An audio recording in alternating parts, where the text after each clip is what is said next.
la que quise traer este tema es porque yo creo con todo mi corazón que el plan de Dios es bendecir las familias. Yo no sé si usted está convencido de eso. Aquí hay familias, por lo menos hay unas representadas, unas 6, 7 familias, 8 quizá. Y la buena noticia en este culto familiar es que Dios está interesado en bendecir las familias. Lo dijo hace mucho tiempo y lo sigue ratificando por medio del Espíritu Santo. Y lo importante es que nosotros podamos entender que el Señor ha dado esa promesa. Dice, y en ti, dándole la promesa a Abraham, serán benditas todas las familias de la tierra. Y es que Abraham, se recuerda usted que la Biblia lo menciona como el padre de la fe. Y Gálatas nos dice que nosotros somos hijos de Abraham en cuanto a la fe. O sea, la misma fe que tuvo Abraham es la misma fe que nosotros podemos tener a nuestra disposición. Y en ese sentido, nosotros también gozar de la bendición que se le dio a él por lo menos hace 4,000 años. Imagínense, hoy vamos a hablar de la promesa de Dios hace 4,000 años para todas las familias de la tierra. En 4,000 años han pasado tantas generaciones y tantas familias, miles, millones de familias, y ahí también está involucrada la nuestra. Y ojalá que usted hoy pueda apropiar la palabra de Dios y realmente, como lo hizo hoy al final de la oración, pueda decir, también mi familia está involucrada ahí. Y en la promesa de Abraham, yo también puedo obtener esa bendición. No importa lo que usted esté viviendo. Si hay dificultades, si hay problemas, si un miembro de su familia no quiere acercarse al Señor o tiene problemas, yo no sé qué pueda usted estar enfrentando, pero lo importante es que Dios nos quiere bendecir. Y veamos la importancia de la bendición. ¿Sabe por qué el Señor puso en mi corazón esto y yo quise traérselo? Porque hoy que he estado viendo una vez más una familia afectada de nuestra congregación con circunstancias bien difíciles donde realmente el corazón se puede entrar en temor y muchas de las promesas de Dios pueden parecer frustradas, como en muchas ocasiones nos pasa en circunstancias muy difíciles, donde preguntamos si las promesas de Dios están realmente ahí o no están ahí. Y entonces cuando vienen esas preguntas, realmente nosotros tenemos que recordar las promesas que tenemos en Dios, porque esas promesas nos quieren ser arrebatadas. Y usted va a ver cómo en 2 casos que yo le voy a presentar, y probablemente usted se va a sentir identificado con uno o el otro, son cosas que pasan en el corazón de las personas, de los miembros de las familias, que limitan muchas veces lo que Dios tiene, el plan que Dios tiene para nosotros. Cuando yo veo que un miembro de una familia está siendo afectado por salud o por otra situación, yo siempre me pongo a pensar que Dios tiene un plan con esa familia. Y aunque parezca totalmente difícil de entender, cuando hay apreturas, cuando hay problemas, cuando hay dificultades, Dios siempre tiene como propósito bendecir a esa familia que está siendo probada, a esa familia que está siendo afectada. Hablamos, me parece que si no fue el sábado pasado, el antepasado, acerca de las familias que son bendecidas, pero a través de la poda, ¿verdad? ¿Se acuerda? El proceso de dar fruto. Creo que compartí con ustedes eso, ¿se acuerda? Alguien que vino en esa ocasión sobre la poda. Y precisamente dice que ¿se acuerda? La vid, dice, o el pámpano que es limpiado, que es podado, produce mucho fruto. Entonces, cada uno de nosotros hemos sido podados y hemos sido afectados por diferentes circunstancias, pero el propósito de Dios es que demos fruto. Fíjese que la importancia de la bendición, yo ponía acá, Dios diseñó a la familia. Eso es algo bien importante. Dios diseñó a la familia.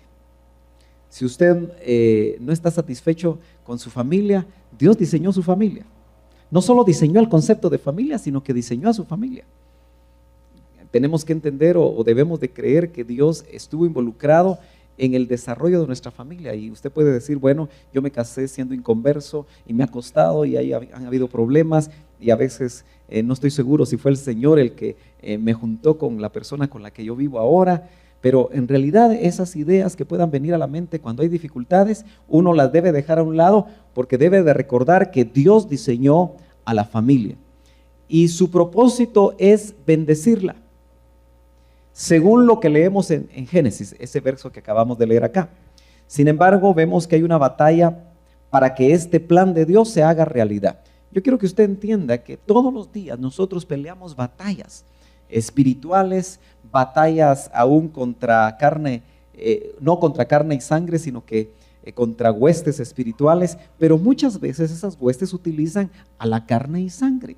La carne y sangre puede ser su propio papá, la carne y sangre puede ser su mamá, la carne y sangre puede ser sus hermanos, pueden ser los cercanos, puede ser la familia, puede ser aquella persona que trata de hacerle la vida infeliz a uno.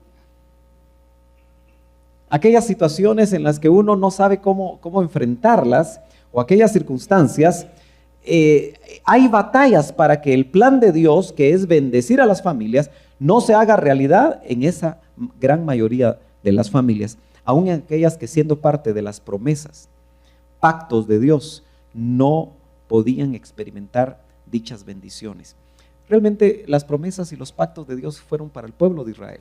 Y yo quiero mostrarle a usted dos personajes conocidos. Usted se va a dar cuenta que tienen estos personajes muchas cosas diferentes, pero también tienen muchas cosas en común que nos pueden a nosotros hablar acerca de aquellas cosas que pueden detener la bendición para nosotros. Mire, hermano amado, una cosa que usted tiene que entender es que si usted está iniciando una familia o ya lleva algunos años en iniciar la familia, o lleva muchos años iniciando o habiendo iniciado una familia, realmente lo que Dios está haciendo en su familia va a repercutir en sus hijos, va a repercutir en sus nietos. Cuando veamos nosotros estos personajes, nos vamos a dar cuenta que estos personajes traían ancestros de muchas generaciones atrás que definían mucho de lo que estaban viviendo. Pero ellos mismos, la manera como actuaron en el tiempo que les tocó vivir, definieron también lo que sus generaciones adelante iban a vivir. El plan de Dios es bendecir las familias, pero muchas veces nosotros podemos abrir puertas para que esa bendición no se haga realidad. Si usted me acompaña al primer libro de Samuel, en el Antiguo Testamento, capítulo 9 y verso 21, este verso nos habla de un personaje que usted sabe que fue rey. No era el plan de Dios que este personaje necesariamente fuera el rey de Israel, como lo podemos notar más adelante, pero en realidad cuando el pueblo se encaprichó pidiendo un rey, el Señor dio instrucciones para que escogieran a Saúl. Saúl era un hombre, recordemos un poquito de él, ¿era un hombre bajito o era un hombre alto? Dice que sobresalía una cabeza de la mayoría de los habitantes de Israel. Era un hombre muy alto. Y era un hombre que el oficio que él tenía, ¿no se acuerda usted cuál era el oficio que tenía Saúl? Usted que le gusta leer la Biblia, pero que no sea solo el hermano que está contestando allá con la cámara, hermano Yuri. ¿Cuál era el oficio de Saúl? ¿Alguno se acuerda? Cuidaba asnas. ¿A cuántos de ustedes les gustaría cuidar asnos? Debe ser muy difícil cuidar asnos, ¿verdad? Porque los asnos son necios, ¿verdad? Son duros, son difíciles a veces. Por eso a veces los asnos o las mulas, ¿verdad? Que son frutos un poquito mezclados. A veces le dicen, es que pareces asno, le dicen a una persona porque es necio, ¿verdad? Entonces nadie querrá estar pastoreando mulas, pero o asnos, ¿verdad? Pero el trabajo de él, aunque era tal vez no muy interesante, fíjese que lo interesante de este pasaje es qué era lo que creía Saúl de él. Y es que yo quiero hacerle ver a usted, al esposo y a la esposa que está aquí, al padre, a la hija, a la madre o al hijo, al esposo o a la esposa que están aquí, yo le quiero tratar de hacer meditar sobre lo que usted piensa de usted mismo. Porque lo que usted está pensando de usted mismo está definiendo cómo está su familia, fíjese. Y Saúl dice en este verso, respondió y dijo, no soy yo, no te está definiendo su identidad, benjamita, de la más pequeña de las tribus de Israel. Y no es mi familia la menos importante de todas las familias de la tribu de Benjamín. ¿por qué pues me hablas de esta manera? Cuando lee usted este verso, ¿usted puede decir que Saúl tenía una buena identidad de su persona? ¿No? ¿Todos están de acuerdo que no tenía una buena identidad? ¿Qué es la identidad? ¿Y por qué la falta de ella nos puede a nosotros dañar y nos puede abrir puertas para que las bendiciones de Dios que están prometidas para nosotros no se cumplan y encuentren grandes tropiezos?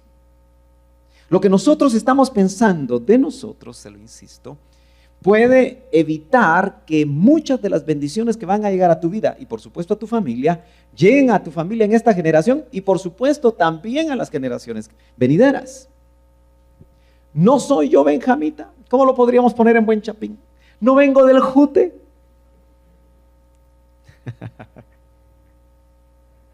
¿No vengo de Yupe? Y no se va a enojar si alguien viene de Oriente y de Yupe, ¿verdad? ¿No vengo de la aldea más escondida del altiplano? Así lo podríamos decir en estos días.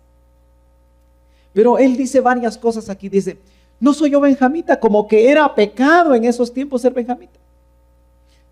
Hay que estudiar cosas que le pudieron pasar a la tribu de Benjamín, pero me parece que en el caso de Saúl, realmente había una pésima identidad. Para él haber nacido en la tribu de Benjamín era lo peor que le debería haber pasado. Y para mí es intrigante pensar qué hizo que Saúl pensara de esa manera. Usted se acuerda que Benjamín fue una de las tribus o fue uno de los hijos de Jacob. ¿Se acuerda usted qué número ocupó dentro de los 12 hijos de Jacob Benjamín? Hoy vengo yo preguntón y examinador. Porque hay gente que nació en el Evangelio. 12 dice aquí, el número 12. ¿Y cuántos hijos tuvo Jacob? Por lo menos varones. 12, ¿verdad? Porque también tuvo una hija, Dina. Eso quiere decir que era el más chiquito, ¿verdad? Y si usted nota, por eso a veces dentro de nuestro idioma español se dice, del más chiquito de una familia se dice, es el Benjamín. ¿Ha oído ese concepto? ¿Sí? ¿Lo ha oído? Es el Benjamín. Está diciendo es el más chiquito. ¿Cuántos de ustedes son los más pequeños de su familia? 1, 2, 3, 4, mire, 5. Son los Benjamines. Los Benjamín. Dice, no soy yo benjaminita o benjamita. Para él eso era malo. ¿Para cuántos de ustedes? No me respondan, solo mediten. Pero ¿para cuántos de ustedes ha sido malo haber sido el último? O tal vez fue bueno. Porque ser el último de una familia, depende cómo le fue a la familia, puede ser muy bueno. Yo recuerdo que yo soy el segundo, pero mi hermana menor, recuerdo yo que con mi hermana mayor a veces nos molestábamos porque, fíjese que mi hermana menor, como hubo mejores condiciones económicas en casa, porque se supone que una familia va mejorando económicamente, eso es lo normal, ¿verdad? Cuando uno se casa a veces no tiene ni para dónde, una mesa para comer, a veces se come en el suelo, ¿verdad? No a todos les va igual, pero son buenas anécdotas esas, ¿verdad? Pero recuerdo yo que mi hermana fue la única que estudió su carrera en un colegio prestigioso. La mandaron a Estados Unidos a estudiar 6 meses. Y nosotros decíamos con mi hermana mayor, mira pues esta. O sea que depende cómo le fue, porque puede ser otra familia que le haya ido bien cuando nació el primer hijo y que no le haya ido muy bien en el último hijo, ¿verdad? Por ejemplo, hay ocasiones en las que cuando hay muchos hijos, usted sabe que si son 3 hijas, la primera le compran el vestido nuevo, pero la segunda tiene que usar el de la hermana. Y la tercera tiene que usar la tercera vez, ya de tercera mano el vestido. Entonces, a veces la cosa se complica, ¿no es cierto? Pero yo no sé qué le pasó a Saúl, pero él estaba molesto con el lugar o la familia en la que él había nacido. Porque al fin y al cabo la tribu era una gran familia. Yo no sé si tú estás molesto con la familia donde naciste.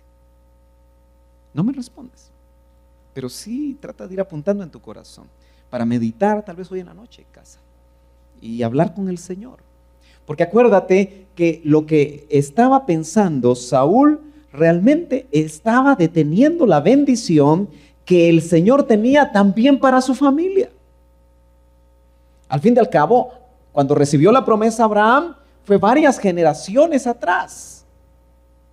Pero él decía, no soy yo benjamita, de la más pequeña de las tribus de Israel. Yo no sé de dónde sacó el concepto Benjamín, que esa tribu era la más pequeña. Antes de venir aquí estuve chequeando un libro de un judío. Para mí es una joya ese libro. Y cada vez que lo leo, me vienen muchas cosas a la mente interesantes, ¿verdad? No lo saco de casa porque no se me puede perder. Pero ese libro lo escribió un judío que por ser judío lo mandaron a la Siberia en los tiempos de los comunistas. Usted sabe que la Siberia es un lugar no solo fríísimo, sino que totalmente despoblado. Por eso dicen, te van a mandar a la Siberia, te van a mandar a lo peor, ¿verdad?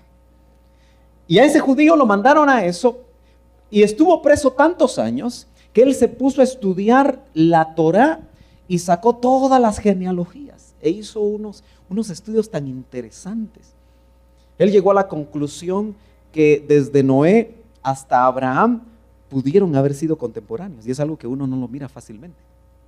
Por la edad que tuvo Noé y el año en que nació Abraham, pudieron haber sido contemporáneos. Yo le aseguro que ese concepto o esa idea nunca la había tenido usted.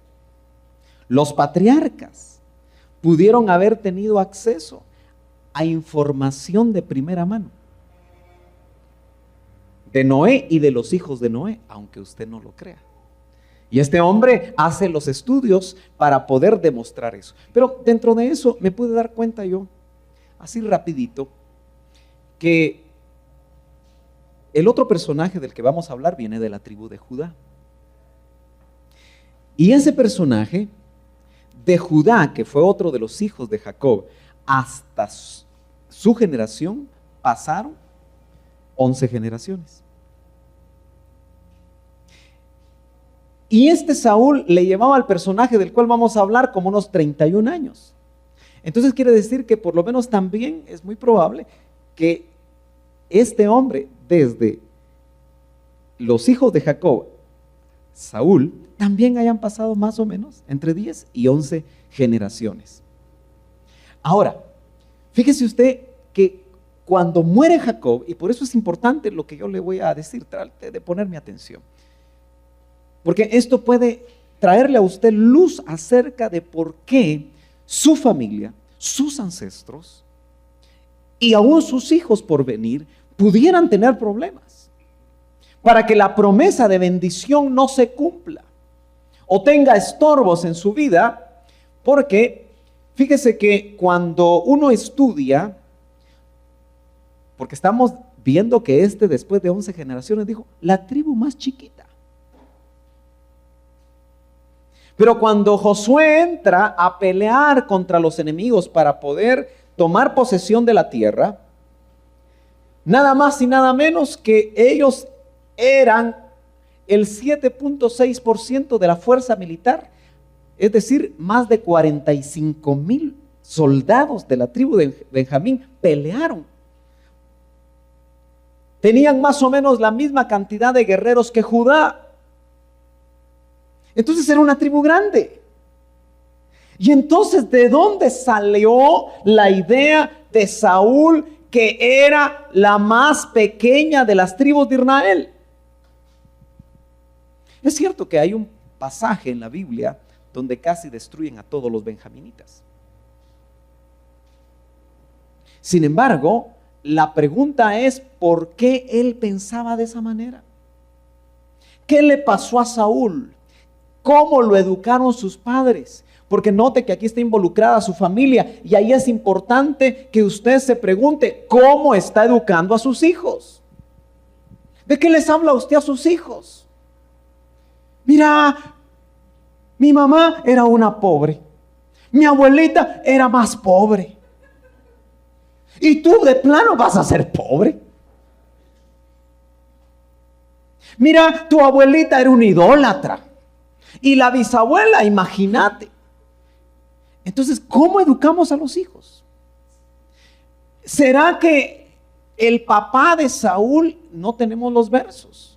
Solo estamos pensando en voz alta porque estamos preguntándonos por qué tenía tan mal concepto él de sí mismo, de la tribu de donde venía, y por qué tenía tan mal concepto de su familia. Porque no solo era la más chiquita, y dice, y no es mi familia la menos importante de todas las familias de la tribu de Benjamín. Como quien dice, miren ustedes, mi familia, no tengo aquí marcador y no sé si van a ver, pero mi familia es de las más chiquitas.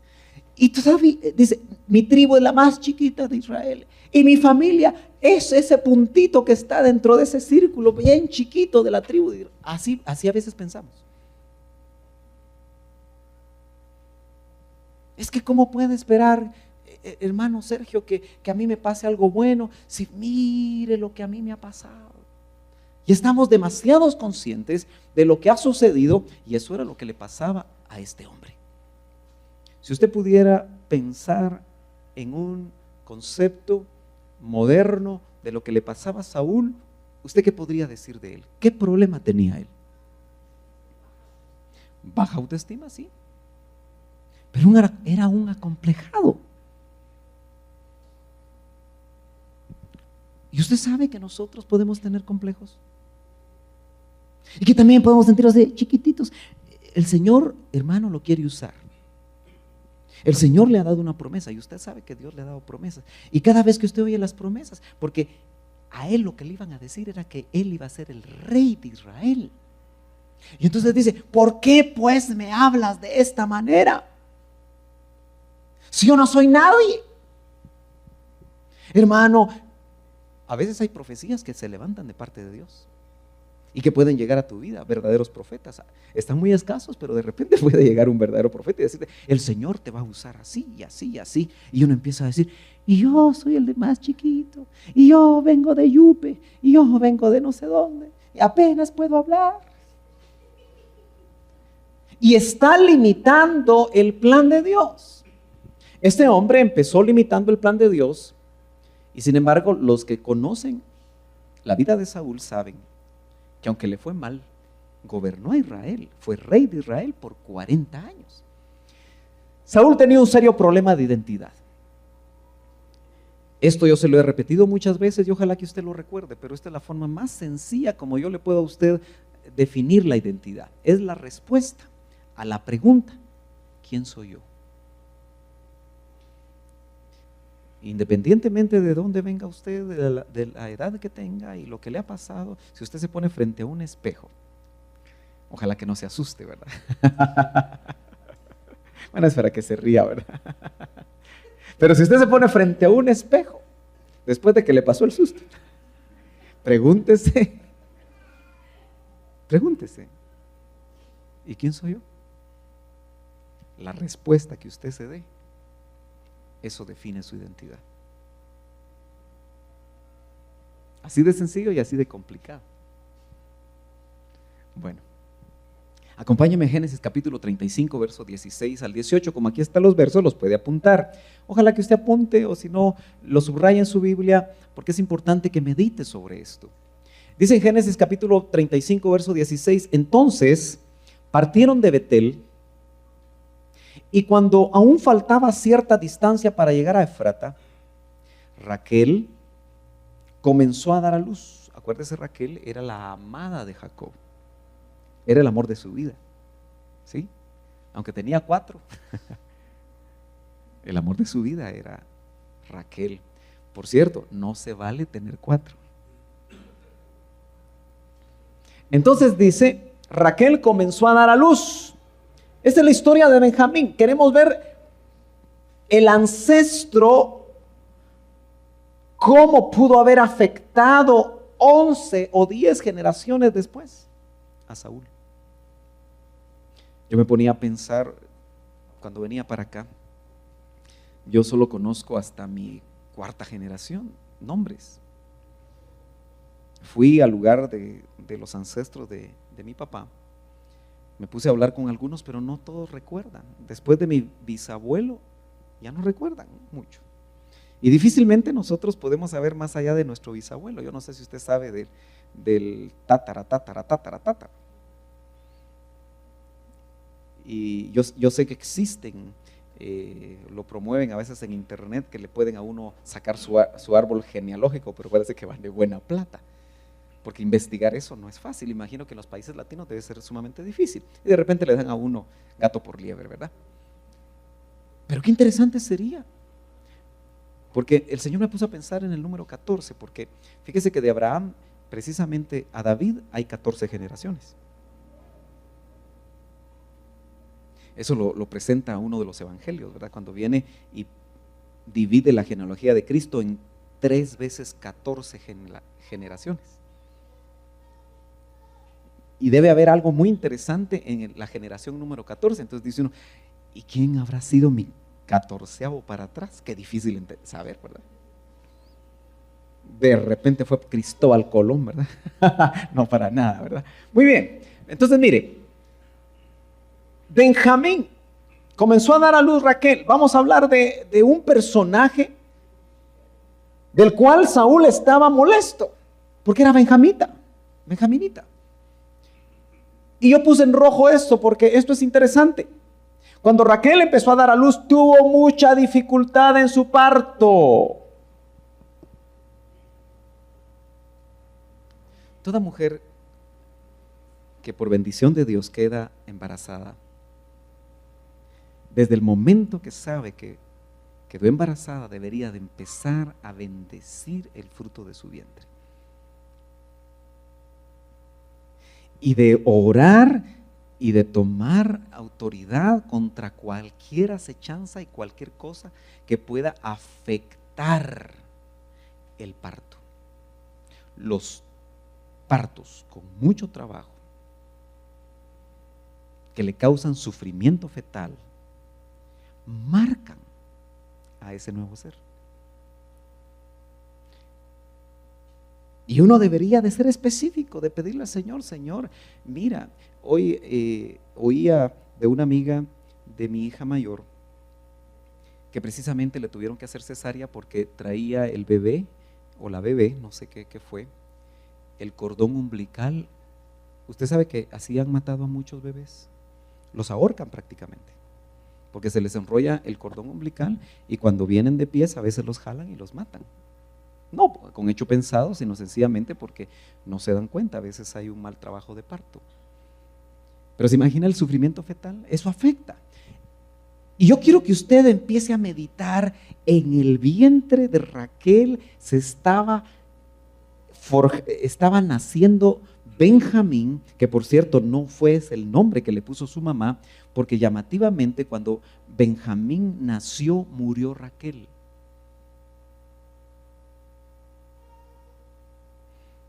Y note usted que el verso dice, tuvo mucha dificultad. ¿Usted se imagina lo que sufrió Benjamín? Tal vez estuvo a punto de morir. Ahora, ¿usted cree que cuando Dios bendice a una persona, especialmente Raquel que era estéril y que primero nace José y después le nace Benjamín, ¿usted cree que Dios no quería que Benjamín naciera con bendición? Acuérdese que esa familia en Abraham iban a ser benditas todas las familias de la tierra. ¿Usted cree que el plan de Dios era que le pasara eso a este Benjamín? En alguna ocasión hablamos de las batallas dentro del vientre. Hay batallas dentro del vientre que pueden dañar. Uno puede venir y puede perder una batalla en el vientre. Y dice el verso, y aconteció que cuando estaba en lo más duro del parto, note, lo más duro. Yo creo que ninguna mujer quiere un parto duro. Y se lo digo por experiencia propia, no porque yo haya tenido un parto, sino porque mi esposa orábamos y de alguna manera sus partos siempre fueron naturales, normales. Se puede orar por eso, hermanos amados. Y gracias a Dios nunca hubo una situación conflictiva que pudiera afectar a mis 3 hijas. Yo creo que se puede orar y se puede creer, especialmente aquellos y aquellas, mejor dicho, que no han tenido la experiencia. Ahora note, y aconteció que cuando estaba en lo más duro del parto, la partera dijo: no temas, porque ahora tienes este otro hijo. Y aconteció que cuando su alma partía, se moría, en otras palabras, pues murió, lo llamó Benoni. Y con eso Raquel quería marcar y ministrar la vida de su hijo. Y dice, pero su padre lo llamó Benjamín. Veamos lo interesante de esto. La administración materna o paterna pueden definir para bien o para mal. Es interesante que uno no sabe qué dijo la mamá de uno cuando uno nació, o qué dijo el papá. Y usted sabe que vivimos tristemente en un país donde no todos los hijos son bien recibidos. Cuando una pareja tiene dificultades económicas, o cuando una pareja no se ha casado y queda embarazada la jovencita, se vuelve un problema para ellos y piensan si lo abortan, piensan si aquí, piensan si allá, piensan si los van a echar de la casa, piensan tantas cosas que deberían haber pensado antes de haber dado a luz fuera del matrimonio. Pero se da tantas veces esto que indudablemente el ambiente para el bebé es negativo. Y Ben, quiero que usted recuerde que Ben es hijo. Siempre que usted encuentre esta palabra Ben David, Ben José, Ben Oni es una palabra compuesta, es hebrea. Ben es hijo y Oni es lamento, tristeza. Entonces, Raquel, cuando está dando a luz, yo quiero que usted entienda la administración que Raquel le traslada a su hijo. Le dice: hijo de mi lamento, y se muere. Hijo de mi tristeza. ¿Se imagina usted que a un hijo uno le ponga: hijo de mi tristeza, vení para acá a tomarte tu pacha? ¿Se imagina la administracioncita que uno le traslada a un hijo así? Y ese era el nombre que la mamá, por lo que le estaba sucediendo. Óigame bien, muchas veces lo que nos está sucediendo a nosotros en nuestras familias, se lo estamos ministrando a nuestros hijos, sin darnos cuenta que los estamos marcando, para bien o para mal. Afortunadamente, tuvo revelación Jacob, y en lugar de llamarlo Benoni, lo llamó Benjamín. ¿Por qué puse estas flechas así? Porque Benoni iba a marcar una ruta en la vida de este hombre hacia acá. Pero Benjamín iba a marcar una ruta totalmente al contrario. La administración de la madre fue mala. Las circunstancias pesaron más. Y hermanas amadas que están aquí, jovencitas que un día se van a casar si el Señor no viene. Aleluya, van a decir. Pero óigame, la mujer es muy dada y es muy asaeteada con temores. La mujer maneja las crisis familiares de manera distinta que el hombre, muchas veces. Y por eso el enemigo muchas veces ataca a la mujer. Lo hizo desde Eva. Acuérdese que cuando a Eva se le dijo que de su simiente iba a venir el Salvador, el Mesías, el que iba a cambiar totalmente la causa del pecado. ¿Se acuerda usted lo que se llama el protoevangelio? Génesis capítulo 3 y verso 15. Dice: de tu simiente nacerá aquel que va a salvar. Se lo estoy parafraseando, pero de la simiente de la serpiente iba a nacer el que iba a morder el calcañar, que fue la cruz. Entonces, desde ahí empezó a ser dañada la mujer, afectada. Entonces, las crisis, la mujer debe de aprender a llevarlas a Cristo, no a su esposo nada más. Los hombres no podemos muchas veces manejar adecuadamente también todas las crisis, porque no somos Dios. La esposa, por supuesto, debe confiar en su esposo, pero más que su esposo está Dios.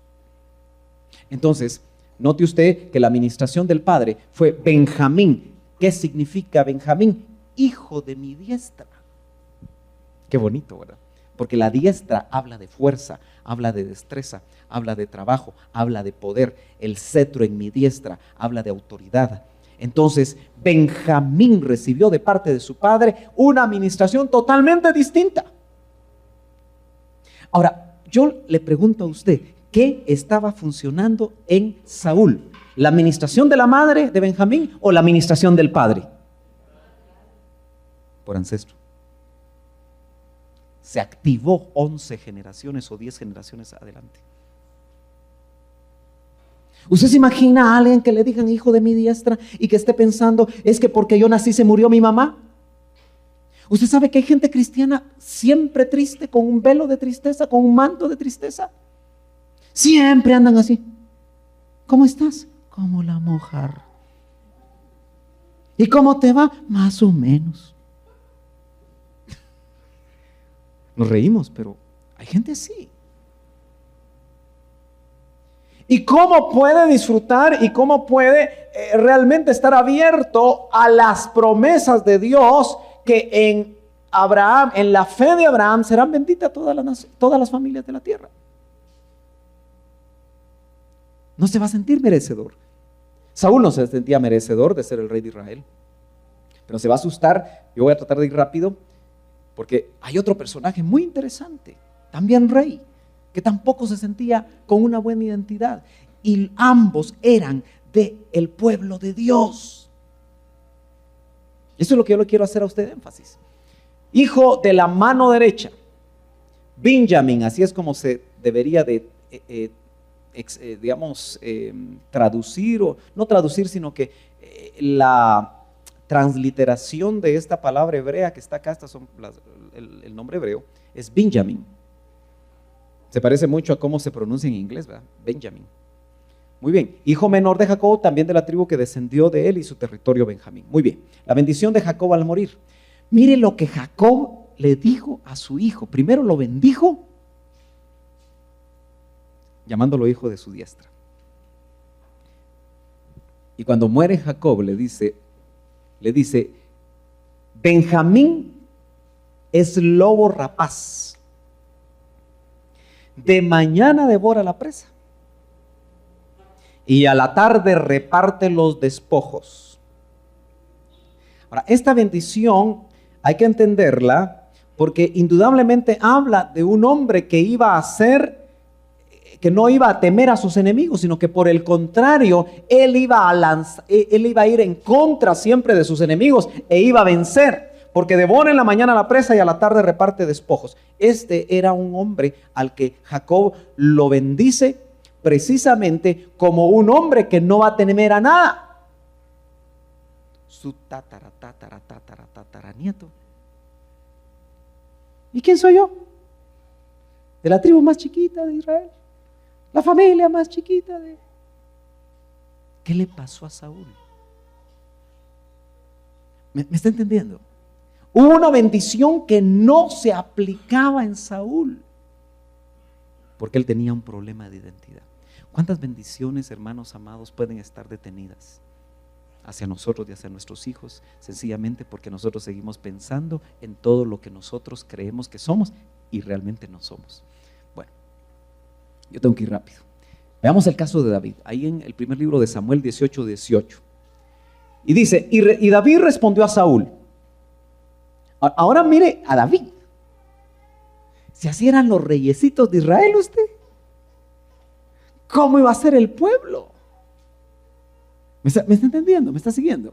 Mire pues, dice, David respondió a Saúl, ¿quién soy yo? Otra vez. ¿O qué es mi vida? Y ahí está otra vez la familia involucrada. O la familia de mi padre en Israel para ser yerno del rey.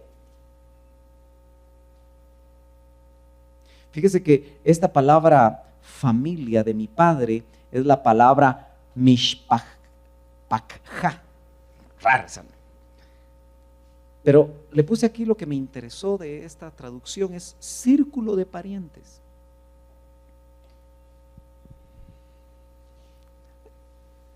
hágase esta pregunta y no la responda. Ni siquiera voltee a ver para no darse color. Pero ¿está satisfecho y satisfecha usted con su círculo de parientes? Ni me conteste.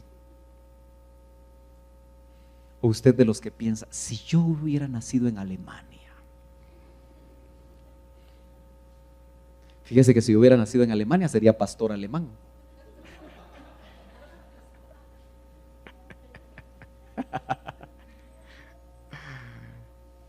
Si yo hubiera nacido con el apellido tal. A veces pensamos así. Es que esos mis parientes. Eso no permite que fluya la bendición.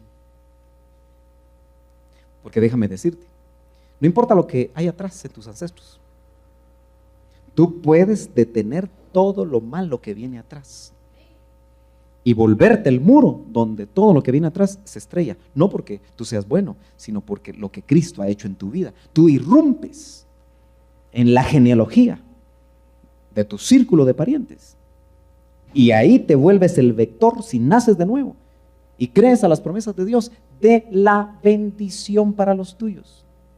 Ni se imaginan aquellos que te critican cuando tú te convertiste, la bendición que entró a tu familia. Porque mire, hermano, cuando hay un círculo de idólatras, cuando hay un círculo de ladrones, cuando hay un círculo de gente inadecuada dentro de un círculo familiar y uno se convierte, ahí sí que hoy ha llegado la salvación a esa familia. Y quizá tomará años, y quizá tomará generaciones para que esa familia empiece a disfrutar todas las bendiciones de Dios. Pero note que David pensaba lo mismo.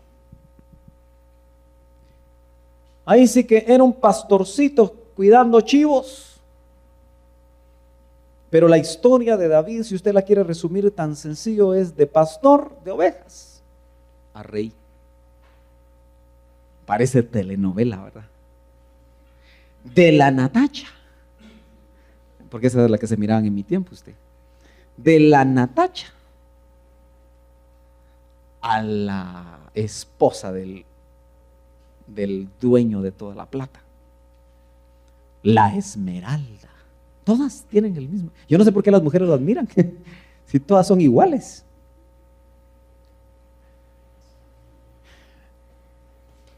¿Por qué David tenía tan mala identidad? Porque fue menospreciado en su familia. Fue menospreciado en su familia. Veámoslo rápidamente. Nos quedan 5 minutos para despedir a los hermanos que nos ven por televisión, pero vamos a despedirlos dentro de un momentito. El menospreciado David. Primer libro de Samuel, capítulo 16 y verso 10. Vemos algo de la historia de David. Isaí era el padre. Hizo pasar a 7 de sus hijos. Qué llamativo que así como Benjamín era el último, David, solo que muchas generaciones después, solo que venía de la tribu de Judá, David también era el último. Pero no le iba bien a David en esa familia. Porque cuando Samuel, y usted conoce la historia, preguntó a Isaí por sus hijos, solo dijo, tengo 7. ¿Por qué cree usted que no presentó a David? ¿Por qué no lo mandó a llamar? Porque lo menospreciaba Isaí y lo menospreciaban los otros 7. Qué triste es vivir en una familia donde te menospreciaron, ¿verdad?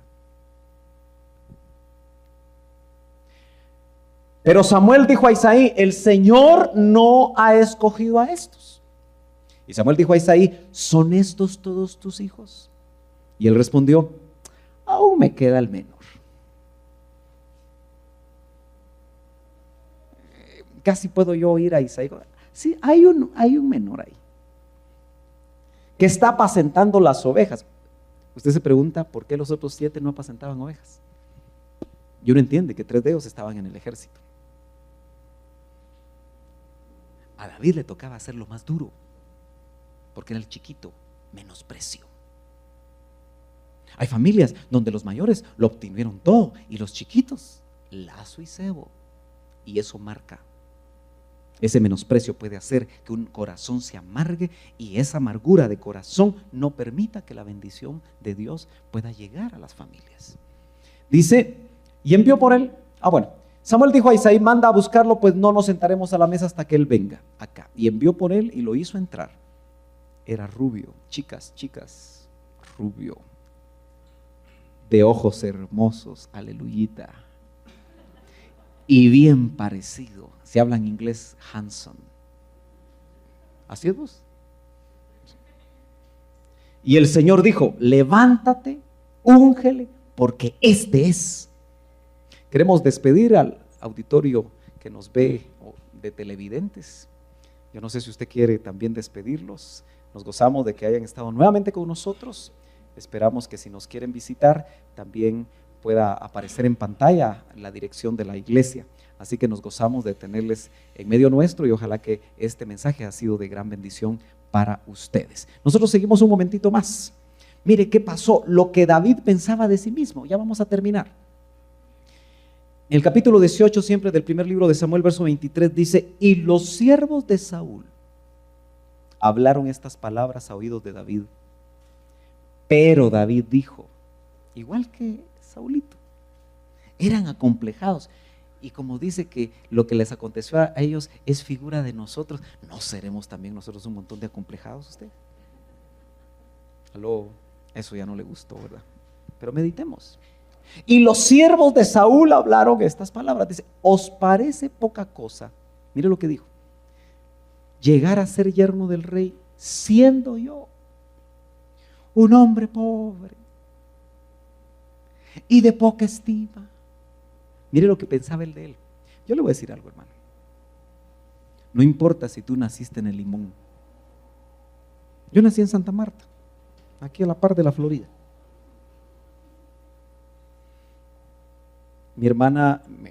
Mi hija menor, le tocó ir a hacer un trabajo de seminario a Palencia. Y les iban a llevar a los niños porque están viendo si están desnutridos y los están pesando y hay cosas de ese tipo. Y se los iban a llevar a la municipalidad. Pero en esa ocasión las familias no pudieron llegar y tuvieron que ir a las casas. Y mi hija venía sorprendida de dónde viven esos niños. Yo le digo, mira, el 60-70% de la población en Guatemala vive así, mija. Usted porque no nació así. Es que fíjate que no había ni piso. Entonces le cuento yo que donde yo fui a vivir a Santa Marta, habían algunas de los cuartos de la casa que no tenían piso.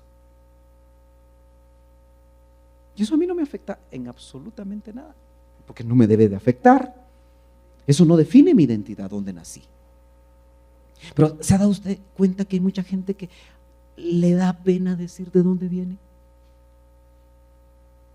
Y que se avergüenza a veces de los padres. Y eso no permite fluir la bendición. Ser pobre económicamente no define tu identidad, hermano. Porque está bien que David era pobre, ok, pastor de ovejas. Pero note usted que siendo yo un hombre pobre y de poca estima, él no se estimaba a sí mismo. Lo peor que te puede pasar a ti, que fuiste comprado con la sangre de Cristo, es no estimarte. Y si algo el enemigo quiere hacer desde que nacemos, es lograr que nosotros no nos estimemos. Recuérdese bien eso. Yo voy terminando. Mire lo que Dios y los hombres pensaban de David. Ya vimos lo que él pensaba de él. Ahora veamos qué pensaba Dios. En el capítulo 13 y verso 14 dice, pero ahora tu reino no perdurará. Este es Samuel hablándole a Saúl. El Señor ha buscado para sí un hombre conforme a su corazón, y el Señor le ha designado como príncipe sobre su pueblo, porque tú no guardaste lo que el Señor te ordenó. ¿Y quién era ese hombre que el Señor escogió? Según el anterior pasaje, ¿quién era ese hombre? David. David pensaba que porque era pobre y porque era de poca estima, pero Dios pensaba de él como un príncipe, como un posible rey. ¿Se da cuenta que yo puedo tener una pésima idea de mí mismo y Dios tiene otra idea de mí? Ahora, ¿qué pensaban los hombres? Los hombres, primer libro de Samuel, capítulo 16, verso 18 dice, y respondió uno de los mancebos de la corte real y dijo, he aquí he visto a un hijo de Isaí. Eran 8, pero ellos vieron a uno. Tenía gracia para con Dios y para con los hombres. ¿A qué le parece eso? A Cristo, que crecía en gracia y estatura para con Dios y con los hombres. Así es que nosotros tenemos que crecer en gracia, no porque lo merezcamos, sino sencillamente porque en la gracia y misericordia de Dios podemos crecer delante de Él y delante de los hombres. Y note que dice, mire lo que decían de Isaí. Puede ser que estén diciendo cosas buenas de ti, los de afuera y Dios, y tú pienses muy mal de ti mismo. Dice, he visto a un hijo de Isaí, el de Belén, que sabe tocar. Ahí hay algunos que saben tocar, porque aquí sabe tocar es instrumentos, ¿verdad? Es poderoso. Mire cómo lo miraban los hombres. Y valiente. Un hombre de guerra. Prudente en su hablar. Qué difícil es eso de ser prudente en el hablar. Hombre bien parecido. Otra vez, chicas. David estaba como quería.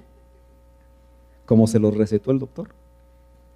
Y el Señor está con él. Imagínese usted lo que decían los hombres. Y David, ay, ¿y quién soy yo para ser familiar del rey? Si no tengo plata, no tengo buen testimonio, no tengo dones. ¿Se da cuenta cómo nosotros podemos detener la bendición? Qué lindo, con eso termino.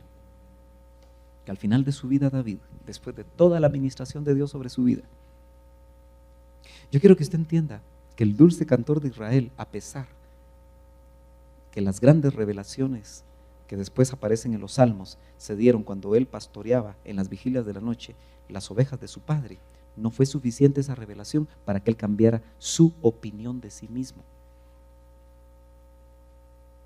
Puede ser que tus 20 años de cristiano no te han servido todavía para cambiar la opinión de ti mismo, que con solo que tengas la opinión que Dios tiene para ti, de ti. Porque ¿cuántos saben que Cristo nos ve? O mejor dicho, el Padre nos ve en Cristo. Y cuando nos ve a través de Cristo, nos ve ya gloriosos. Yo termino con esto. En el segundo libro de Samuel, capítulo 23 y verso 1 dice, estas son las últimas palabras de David. La Biblia no recoge las últimas palabras de Saúl, pero deben haber sido amargas. ¿Se acuerda cómo murió Saúl? Con su hijo Jonatán. El hijo de la tristeza probablemente se cumplió en Saúl 11 generaciones después. El Benoni probablemente fue Saúl. Pero David dijo, declara David, está hablando David, el hijo de Isaí, se sentía feliz de ser el hijo de Isaí al final de su vida.